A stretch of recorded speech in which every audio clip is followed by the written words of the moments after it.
Good morning my dear students. तो आज हम क्लास 12th की एक नई सीरीज़ लेकर के आए हुए हैं जिसका नाम है डेरिवेशन सीरीज़। और इस सीरीज़ में हम क्लास 12th की सभी डेरिवेशन, जितनी फर्स्ट चैप्टर से लेकर के लास्ट चैप्टर तक जितनी भी डेरिवेशन आती हैं, उन सब डेरिवेशन को हम एक एक करके डेली का डेली सॉल्व करेंगे। आपको डेली एक डेरिवेशन सीरीज का एक वीडियो मिलेगा। तो आज हम लोग एमर्स एकेडमी में स्टार्ट करने जा रहे हैं इलेक्ट्रोस्टैटिक वैद्युत स्थितिकी की फर्स्ट डेरिवेशन, जिसे कहते हैं कूलॉम्स लॉ। क्या कहते हैं? Coulomb's law. और कूलॉम्स लॉ अपने आप पे बहुत ही इंपॉर्टेंट टॉपिक भी है और एक प्रकार की डेरिवेशन भी है। और कूलॉम्स लॉ के सवाल भी हमारे बोर्ड एग्जाम में बहुत बार पूछे गए हैं और कूलॉम्स लॉ भी बहुत बार पूछा गया है। तो सबसे पहले तो हम लोग यही समझते हैं कूलॉम्स लॉ क्या होता है। What is Coulomb's law? तो Coulomb's law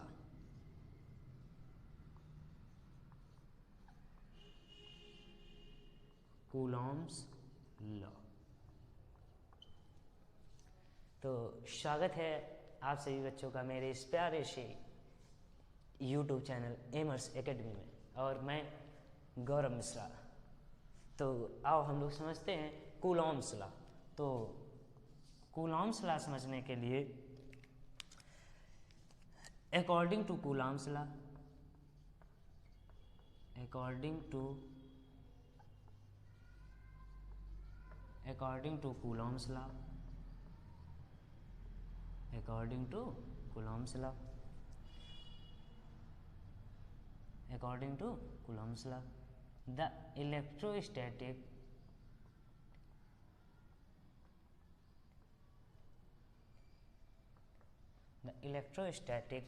force acting between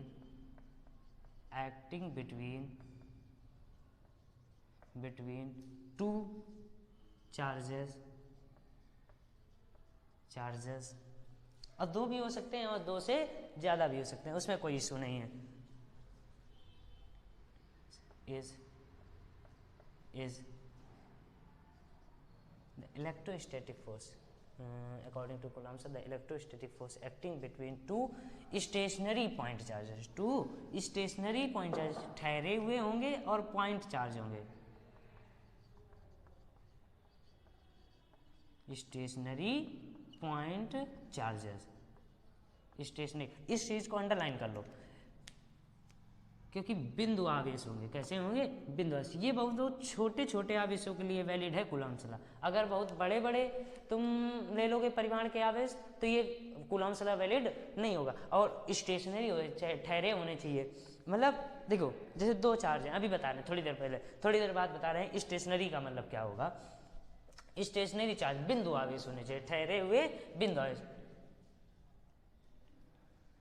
is directly proportional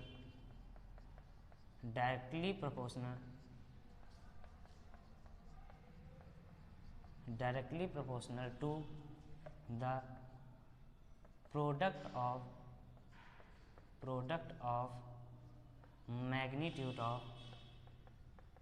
magnitude of both charges and inversely proportional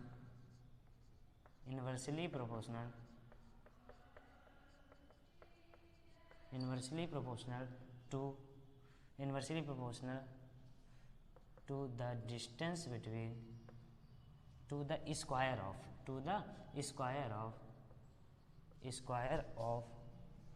distance between both charges। तो सीधी सीधी बात इन्होंने क्या बताई कि दो बिंदुओं के मध्य लगने वाला इंटरेक्शन फोर्स ही क्या कहलाता है? Coulomb's law. कूलॉम्स लॉ ने और कुछ नहीं बताया था। इंटरेक्शन बिटवीन टू चार्जेस, ये पॉइंट बना के लिख लो, INTRACTION, interaction between two charges. इसी को हम लोग कहते हैं इलेक्ट्रोस्टैटिक फोर्स। इसी को हम लोग कहते हैं इलेक्ट्रोस्टैटिक फोर्स। तो कूलॉम्स लॉ ने बताया कि the electrostatic force acting between two charges is directly proportional, अनुक्रमानुपाती होता है, is directly proportional to the magnitude of both charges, दोनों आवेशों के परिमाण के गुणनफल के अनुक्रमानुपाती होता है, तथा is inversely proportional to the distance, inversely proportional the square of distance between charges, मतलब दोनों आवेशों के मध्य की दूरी के वर्ग के व्युत्क्रमानुपाती होता है। तो चाहे तो आप इसका स्क्रीनशॉट ले सकते हैं कूलॉम्स लॉ का।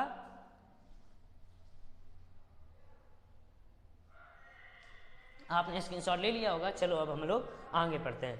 अब समझते हैं कि इनकी कंडीशन क्या थी, क्योंकि कूलॉम्स लॉ में प्रूविंग नहीं है, इन्होंने कंडीशन बताई थी कि फोर्स किस पर निर्भर करता है, किस पर डिपेंड करता है। इन्होंने कोई डेरिवेशन नहीं बताई थी, इसकी डेरिवेशन नहीं है ये, इसे डेरिवेशन नहीं कहते हैं।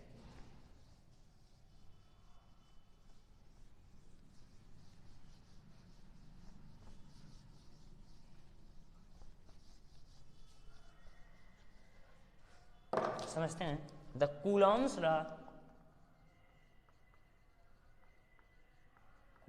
Law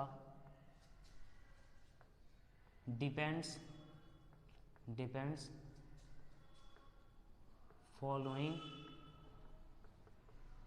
factors, depends on following factors। ठीक, तो समझते हैं फॉलोइंग फैक्टर क्या होते हैं। तो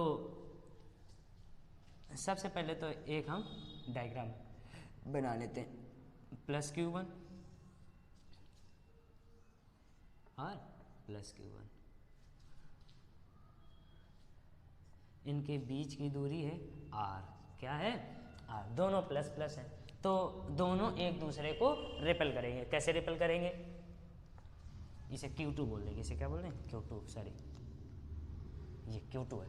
तो देखो पहला वाला आवेश दूसरे पर बल लगाएगा, इसे हम बोलेंगे F21, क्योंकि दूसरे पर लग रहा है और कौन लगा रहा है, पहला वाला, दूसरे पर लग रहा है, कौन लगा रहा है, पहला वाला, इसलिए इसे बोलते हैं F21। तो इसी प्रकार सिमिलरली इस पर लिखेंगे, जब Q1 आवेश पर Q2 का फोर्स लगाएगा तो किस पर बल काम कर रहा है, फर्स्ट पर। किस पर काम कर रहा है, फर्स्ट पर, और लगा कौन रहा है, दूसरा, तो F12 बोलेंगे इसको हम लोग। समझ में आई, इतनी बात तो समझ में आ गई होगी कि जब दूसरे पर लगाए पहला तो लिखेंगे F21, दूसरे पर कौन लगा रहा है, पहला, और जब पहले पर लगे तो पहले पर कौन लगाएगा, दूसरा, तो F12। ठीक, इतना समझने के बाद हम लोग देखते हैं। और हाँ, एक बात और होती है, जितना पहला आवेश दूसरे पर बल लगाता है उतना ही दूसरा आवेश पहले पर बल लगाता है। मैग्नीट्यूड तो सेम होते हैं पर डायरेक्शन देखो अपोजिट है, एक इधर है और एक इधर है, तो दोनों की डायरेक्शन अपोजिट है। देखो एक जैसे लड़का जा रहा है उत्तर की तरफ, एक जा रहा है पूरब की तरफ, तो दोनों की दिशाएं तो अलग अलग होंगी।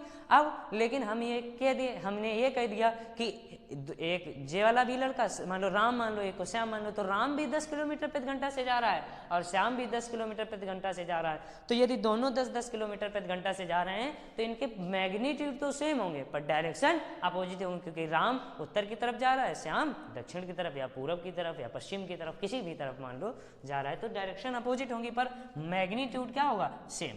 तो F12 का मैग्नीट्यूड F21 के बराबर होगा, F21 के बराबर। इसको हमने F कह दिया, हमने क्या कह दिया, F से हमने कह दिया, इसको क्या कह दिया, F। एक चीज और लिख लो, तो जो F12 होगा वो माइनस ऑफ F21 वेक्टर के बराबर होगा। मैग्नीट्यूड में ये लिख सकते हैं, परिमाण ये होता है। ठीक, तो अब कूलॉम्स लॉ हम लोग पढ़ते हैं। तो जो F होता है, ये F ये इनके प्रोडक्ट के, चार्जेस के मैग्नीट्यूड के प्रोडक्ट के डायरेक्टली प्रोपोर्शनल होता है, Q1 Q2। तो लिख लें, चाहे तो पहले लिख लें, ये बात लिख देते हैं हम, पहले लिख देते हैं। First point, interaction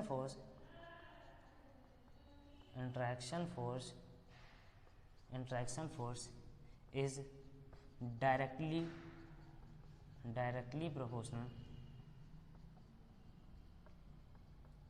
proportional to the magnitude to the product to the product of both charges. तो देखो इसको हम क्या कहेंगे, F is directly proportional the Q1 Q2।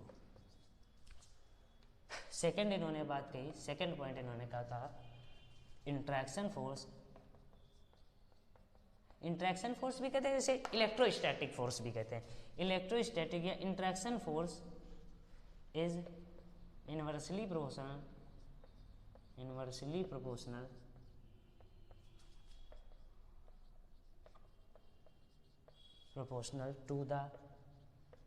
to the square of distance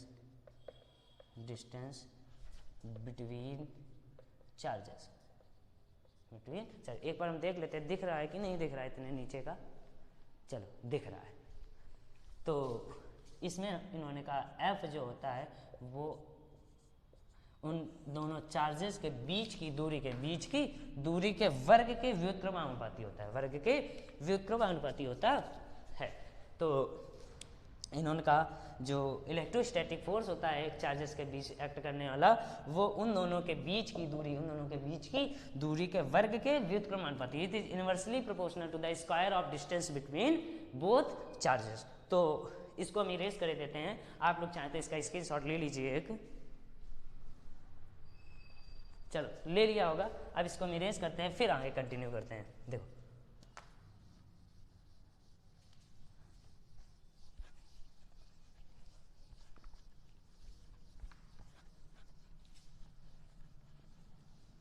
देखो ये इरेज हो गया क्या, F1 2।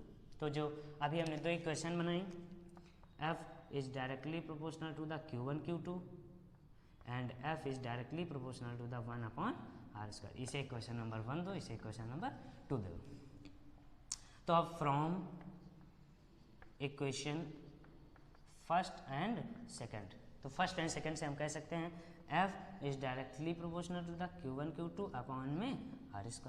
अच्छा, एक बात तुमको पता होनी चाहिए, जब भी ये प्रोपोर्शनैलिटी का साइन हटाते हैं तो एक इक्वल आता है और एक कांस्टेंट आता है, कांस्टेंट टर्म आता है। तो हम लोग जब प्रोपोर्शनल हटाएंगे तो एक इक्वल लगाएंगे और एक कांस्टेंट लगाएंगे। तो F प्रोपोर्शनल का हटाया तो इक्वल आया, और एक कांस्टेंट आता है 1/4 पाई ε0 Q1 Q2 अपॉन में r², Q1 Q2 अपॉन में r²। This is the Coulomb's law, this is the Coulomb's law. इसे कूलॉम का नियम कहते हैं, यही कूलॉम्स लॉ है। F is equal to 1/4 pi ε0 Q1 Q2 upon में r²। F is equal to 1/4 pi ε0 Q1 Q2 upon में r²। आप समझते हैं ये कांस्टेंट क्या है। तो देखो जो 1/4 पाई ε0 है उसे कहते हैं permittivity, PERMITIVITY,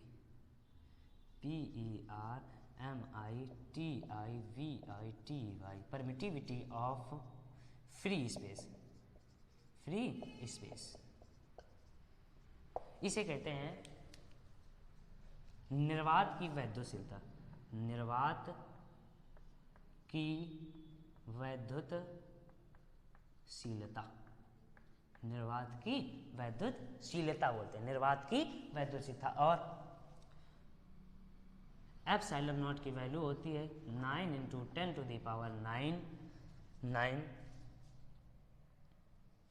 10⁹ coulomb square per newton metre square, coulomb square per newton metre square, coulomb square per newton metre square. अब बता भी सकते हैं ये कैसे आ गई, बता दें। देखो इधर देख लो, इधर देख लो, ये कैसे आ गई। देखो ये F इक्वल टू क्या है, 1/4 पाई ε0 Q1 Q2 अपॉन में r² है। अच्छा हमें ε0 चाहिए तो 4 पाई ε0 को भेज दो इधर, 4 पाई ε0 Q1 Q2 अपॉन में r² और F आ गया मल्टीप्लाई में। अच्छा 4 पाई तो कांस्टेंट है तो इसकी कोई वैल्यू नहीं होगी, तो ε0 की क्या होगी हमारी Q1 Q2। तो मतलब Q आवेश का होता है कूलाम, क्या होता है कूलाम, और दो यहाँ पर कूलाम इंटू में कूलाम, और ये बीच की दूरी है, बीच की दूरी का मात्रक होता है मीटर, क्या होता है मीटर, और स्क्वायर है तो मीटर स्क्वायर, और फोर्स की यूनिट होती है न्यूटन, क्या होती है न्यूटन, तो इसकी यूनिट हो जाएगी coulomb square per newton metre square, per newton metre square. तो एप्सिलॉन नॉट के यहाँ से मात्रक आ गया coulomb square per newton metre square. और इसकी विमा भी पूछे तो विमा क्या होगी, देखो विमा भी निकलवा देते हैं। देखो एप्सिलॉन नॉट की विमा, देखो Q बराबर में होता है IT, Q बराबर में क्या होता है, Q बराबर में होता है IT, ये हम लोगों ने 10th में फार्मूला पढ़ रखा है, Q बराबर IT। अच्छा अब विमा भी हम लोगों ने फर्स्ट ईयर क्लास में पढ़ रखा है। I की विमा होती है A है, T की विमा होती है टाइम, टाइम कैपिटल T, तो विमा को हमेशा कैपिटल ब्रैकेट में लिखते हैं। तो Q की विमा होगी AT, क्या होगी AT। अब यहाँ पर स्क्वायर है तो क्या हो जाएगा A स्क्वायर और T स्क्वायर अपॉन में न्यूटन, फोर्स की यूनिट होती है, देखो ये यहाँ लिख दे रहे हैं F बराबर MA, F बराबर MA, तो F की विमा आ जाएगी, M को होती है M कैपिटल M, क्या होती है कैपिटल, A की होती है LT minus two, LT minus two, LT minus two, तो F की विमा होती है MLT minus two, MLT minus two, तो F की विमा होगी MLT minus two, MLT minus two, sorry MLT minus two, MLT minus two, और मीटर की होती है लेंथ मतलब L स्क्वायर। तो हमारी जो एप्सिलॉन नॉट की विमा आ जाएगी, इधर लिख देते हैं, कहाँ लिख दें, कूलॉम्स लॉ हटा देते हैं, चलो कूलॉम्स लॉ हटा देते हैं, ठीक है। पहले आप इतने का चाहें तो स्क्रीनशॉट ले लें, फिर हम हटा देते हैं कूलॉम्स लॉ हटा देते हैं।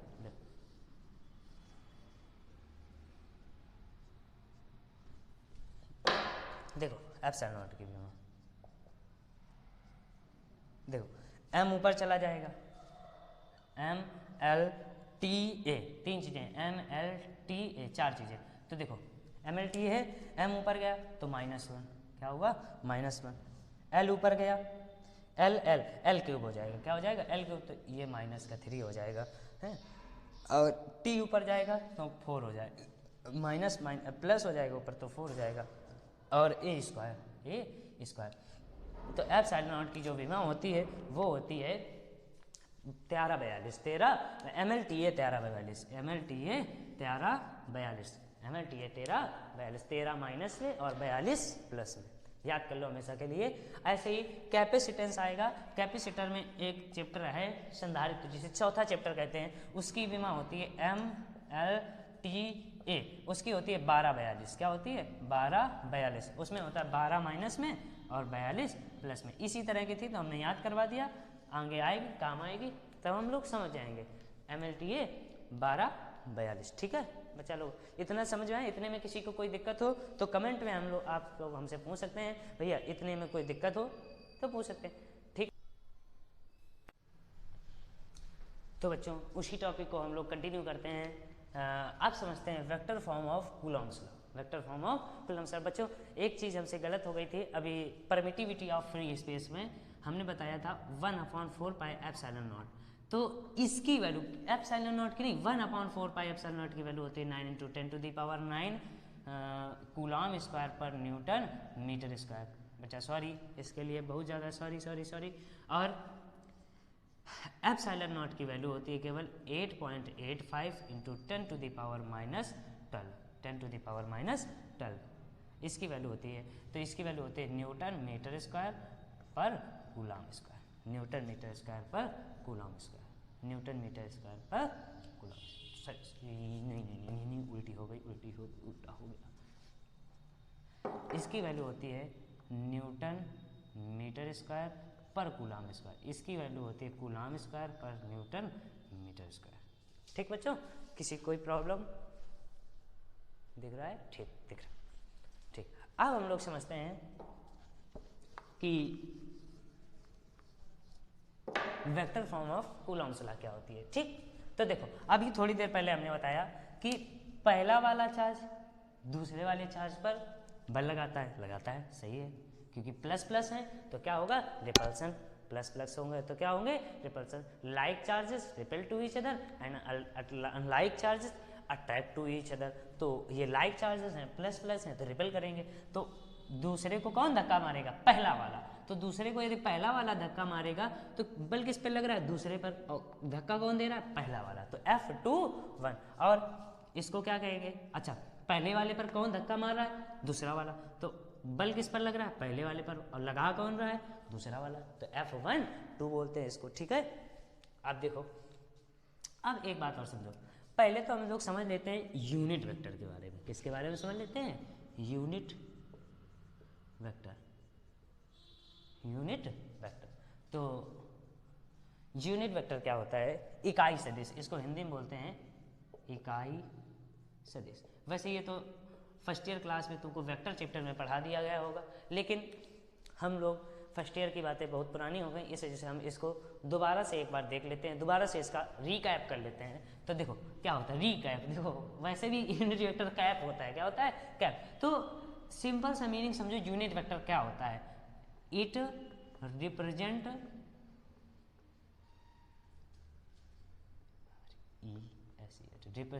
The direction of any vector. कोई भी वेक्टर हो, यूनिट वेक्टर उसकी दिशा का काम बताने का काम करता है। यूनिट वेक्टर हमेशा सदैव, यूनिट वेक्टर सदैव दिशा का बताने का काम करता है, डायरेक्शन बताता है। तो यूनिट वेक्टर का फार्मूला होता है ए कैप बराबर में ए वेक्टर अपॉन में mod of A vector. Mod of A vector ये होता है। ये हमेशा यूनिट वेक्टर की दिशा बताता है। कैसे बताता है? अब जैसे वेक्टर बनाना हो, कोई जैसे हमें वेक्टर बनाना हो तो कैसे वेक्टर बनाएंगे? उसका यूनिट वेक्टर ले लेंगे और उसके मैग्नीट्यूड। अच्छा, मॉड ऑफ ए को ऐसे भी लिखा जा सकता है, मॉड ऑफ ए वेक्टर को हम सीधे सीधे ए भी लिख सकते हैं। तो ए तो उसका परिमाण मल्टीप्लाई कर दो और यूनिट वेक्टर का मल्टीप्लाई कर दो तो वेक्टर बन जाता है। क्या बन जाता है? वेक्टर। और यदि यूनिट वेक्टर निकालना हो तो उसी का परिमाण ले लो, उसी की मतलब वेक्टर ले लो और उसी का परिमाण ले लो और दोनों को डिवाइड कर दो तो क्या बन जाता है? Unit vector. चलो, अब यूनिट वेक्टर का इसमें यूज था, इस वजह से हमने समझा दिया। ठीक है, तो अब समझते हैं unit vector, vector form of Coulomb's law. तो देखो vector form of Coulomb's law क्या होता है? तो देखो सबसे पहले तो एक बात और आती है डिस्प्लेसमेंट वेक्टर। क्या आता है? Displacement vector. तो देखो जैसे हमें पहले के कारण दूसरे पर बल लगा, पहले के कारण दूसरे पर लगा, तो final minus initial, final minus displacement vector होता है फाइनल माइनस इनिशियल। तो फाइनल माइनस इनिशियल में इसकी जो दूरी आ जाएगी वो आ जाएगी R2 minus R1, R2 vector minus R1 vector, displacement vector. अच्छा, अब जैसे हम निकालना चाहें दूसरे के कारण पहले पर जो बल लगा था उसका डिस्प्लेसमेंट वेक्टर, तो इनिशियल पॉइंट ये हो गया, फाइनल पॉइंट ये हो गया, तो फाइनल माइनस इनिशियल, तो मतलब क्या आया? R1 minus R2, R1 minus R2 vector, R1 minus R2 vector. देखो देखो दोबारा समझो, जैसे पहला चार्ज है दूसरे चार्ज पर बल लगा रहा है तो इसका डिस्प्लेसमेंट क्या होगा? फाइनल माइनस इनिशियल, क्योंकि ये तो फाइनल स्थिति है, अंतिम स्थिति, क्योंकि दूसरे पर लगा रहा है तो final R2 minus initial, R2 minus R1। तो अब जैसे Q2 चार्ज Q1 पर बल लगा रहा है तो क्या लिखेंगे? फाइनल माइनस इनिशियल, तो फाइनल स्थिति ये हो गई और इनिशियल स्थिति ये हो गई, तो R1 माइनस R2। इतना आया कि नहीं आया बच्चों? आप कमेंट में हमसे जो भी डाउट हो सब डाउट हमसे पूछ सकते हैं। चलो अब आगे करते हैं इसी को। तो हम लोगों ने कूलम्ब्स लॉ क्या पढ़ा था? F बराबर में 1/4 pi epsilon naught Q1 Q2 upon में R स्क्वायर।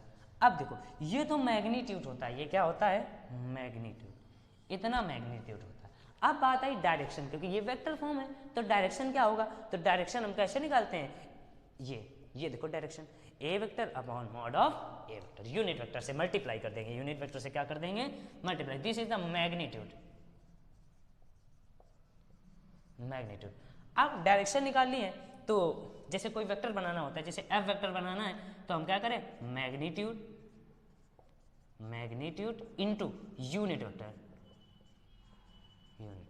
कोई भी वेक्टर बनाना हो तो हम क्या करते हैं? मैग्नीट्यूड इनटू में यूनिट वेक्टर। तो अब मैग्नीट्यूड इनटू में यूनिट वेक्टर करना है तो देखो, तो एफ बराबर में मैग्नीट्यूड क्या है? 1/4 pi epsilon naught Q1 Q2 upon में R स्क्वायर, अपॉन में R स्क्वायर। अब इसका मैग्नीट्यूड क्या होगा? R cap. क्या होगा? R cap. क्या होगा आर कैप। अब ये हम निकाल रहे हैं F12 पहले पर दूसरे के कारण चार्ज, पहले पर दूसरे के कारण चार्ज, दूसरे पर लगने वाला इलेक्ट्रोस्टैटिक फोर्स, इलेक्ट्रोस्टैटिक फोर्स। तो देखो कैसे निकालेंगे, एफ वेक्टर भी लगा दें, क्या लगाएंगे वेक्टर। तो F12 तो क्या होता है 1/4 pi epsilon naught Q1 Q2 upon में। अब पहले पर बल कौन लगा रहा था, दूसरा, तो डिस्प्लेसमेंट वेक्टर क्या था R1 vector minus R2 vector का होल स्क्वायर इंटू में आर कैप, इंटू में आर कैप। आर कैप का मतलब क्या हो गया R1 माइनस R2 का कैप, R1 माइनस R2 का कैप। ठीक, किसी कोई दिक्कत? अच्छा, तो F12 1/4 pi epsilon naught Q1 Q2 upon में R1 vector minus R2 vector का होल ऑफ स्क्वायर, का होल ऑफ स्क्वायर। अब देखो यूनिट वेक्टर को कह सकते हैं वेक्टर अपॉन में मैग्नीट्यूड, तो यूनिट वेक्टर को वेक्टर, वेक्टर क्या हो गया R1 vector minus R2 vector, R1 minus R2 का वेक्टर अपॉन में मैग्नीट्यूड, मैग्नीट्यूड क्या होगा इसी का, देखो मैग्नीट्यूड अपॉन ये वाले वेक्टर का मैग्नीट्यूड। तो मॉड ऑफ, या केवल ये लिख दें mod of R1 minus R2 का मॉड, कुछ भी लिख दें, केवल ऐसे लिख दें मॉड, ऐसे लिख दें केवल, किसी को अब यहाँ पर वेक्टर नहीं लगेगा, यहाँ पर मॉड है, क्या है मॉड, ये मैग्नीट्यूड होता है, क्या होता है मैग्नीट्यूड, यहाँ पर भी वेक्टर नहीं लगेगा, ये सब मैग्नीट्यूड है, ये क्या है मैग्नीट्यूड, इस वजह से यहाँ पर वेक्टर नहीं आएगा। ठीक है, चलो गो, तो F12 क्या होगा 1/4 पाई